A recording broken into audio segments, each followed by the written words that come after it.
Por exemplo, eu posso dizer que tem uma caneta em minhas mãos. E como é que eu digo isso em inglês? There's a pen in my hand. There's a pen in my hand. Thank you.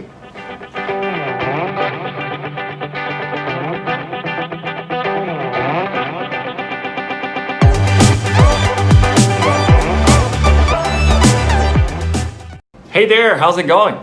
This is Fábio Carvalho English with one more video just for you.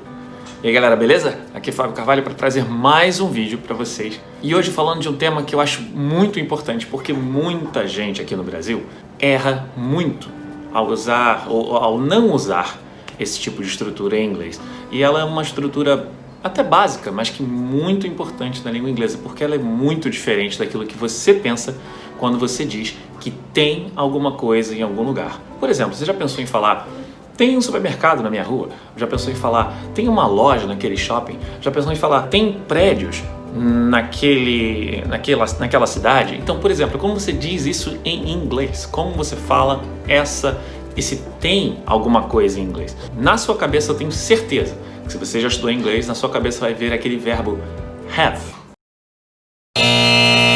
Errou! E aí você vai dizer Have a supermarket on my street. Péssimo. Não é assim que você consegue falar que alguma coisa existe em inglês. E é nesse vídeo que eu vou te mostrar como fazer isso. Stay tuned.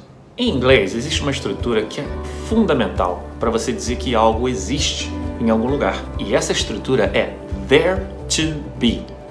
There to be.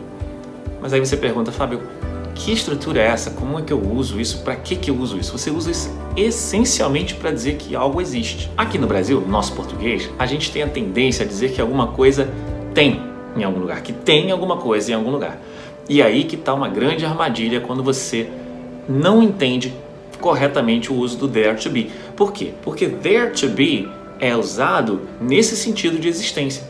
E quando você fala que tem alguma coisa, e aí na sua mente você traduz que essa coisa existe em algum lugar com o tem, você vai usar o verbo que você tem mais próximo, que seria o verbo to have. Só que have tem mais a ver com posse, tem mais a ver com aquilo que você possui e não com aquilo que tem, que existe em algum lugar. Eu vou dar um exemplo básico para você entender como funciona essa estrutura em inglês. Eu posso dizer que tem uma caneta em minhas mãos. E como é que eu digo isso em inglês?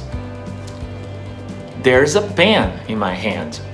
There's a pen in my hand. Você entendeu por que eu usei there's a pen in my hand? Eu usei there's a pen in my hand justamente para te mostrar que existe uma caneta, que essa caneta existe e ela está na minha mão.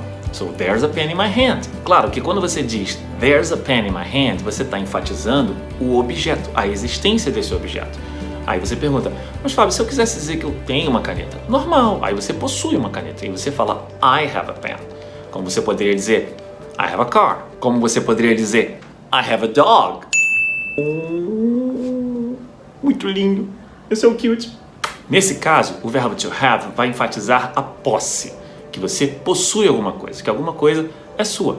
O there to be, ele não enfatiza posse, ele enfatiza aquilo que existe. Então, por exemplo, um supermercado, ele é seu? Se você tem grana suficiente para ter um supermercado, parabéns. Mas se ele não for, você só vai dizer que ele existe. Então você vai dizer, there's a supermarket on my street. Ou, there's a supermarket in my city. There's a supermarket at the corner. Dessa forma, você está enfatizando que o supermercado apenas existe. Que tem alguma coisa em algum lugar, mas que existe fundamentalmente. O mais legal do there to be é que você pode usá-lo em vários tempos verbais diferentes. Então você pode usar there to be no presente. There is, there are, there's a car on the street. There's a man at the door. There are students in my classroom. Você pode usar no passado. There was a concert last night. There were people at the concert. Você pode usar no futuro. There will be a party tomorrow. Woohoo! There's going to be a test tomorrow.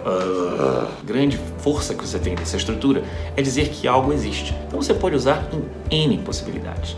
There may be a storm tomorrow. There can be a nice solution for that problem. There might be a great way to make more money. Então, fique ligado nessa estrutura, fique ligada nessa estrutura do there to be. É um grande aliado na hora de você dizer que algo existe em inglês. E esqueça esse have. Esse have não vai entrar quando você quiser dizer que algo existe. Foque no there to be. There's a good reason for me to tell you that. So guys, I hope you have liked this video. If you have, click on the bell here below, right? And you can, somewhere this bell, I don't know where it is, but click on it and help this video get to more people who'd like to acquire English. Essa foi uma dica fundamentalmente voltada para quem tem dificuldade em dizer que algo existe em inglês. Espero que depois desse vídeo você não tenha mais. I hope you have sorted your problems out by saying there is, there are, there to be. Guys, thank you very much. I'll see you next time. Goodbye.